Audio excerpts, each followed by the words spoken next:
Alright, I'm going to show you guys how to make some kipta. It's meatballs with onions and rice mixed in with it. Here's all the ingredients. 2 small cans of tomato paste.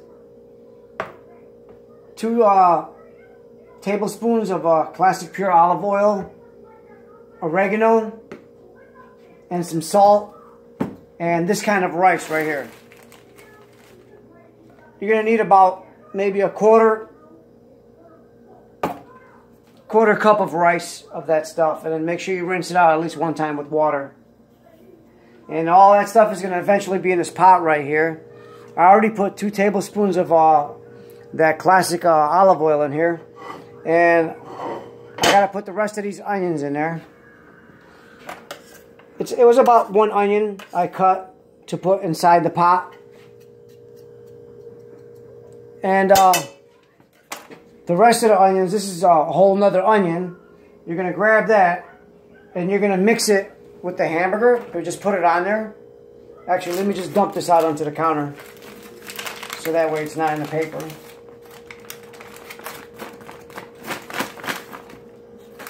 Let me get rid of this paper here. Okay, here's the hamburger and here's all the onions. You want it all over the place. Hamburger's a little frozen, but we'll break that up. We'll make that work. Eventually, it'll get soft. Let me get the rest of the onions. You want to make sure you got a nice amount of onions mixed in with it. There's your onions. And let me just rinse this rice out real quick.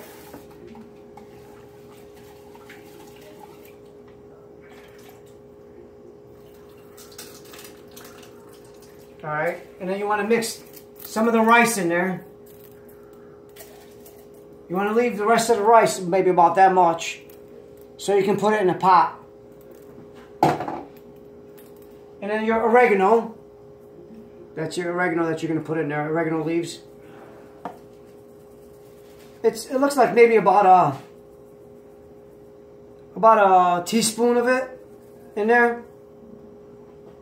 And eventually you're going to put some in the soup too. So you're going to mix all this together. The rice, the onions, the oregano. And you need about a half a teaspoon of salt in there too. Let me grab that. You want all that mixed in with it.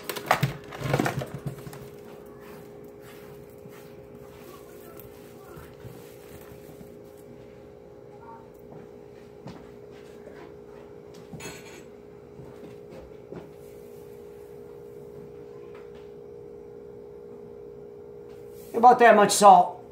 And if you're not allowed to have salt, then you don't have to put none in there. All it does is it enhances the flavor.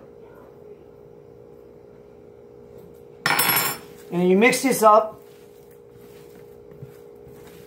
really good so it can all be mixed in with each other.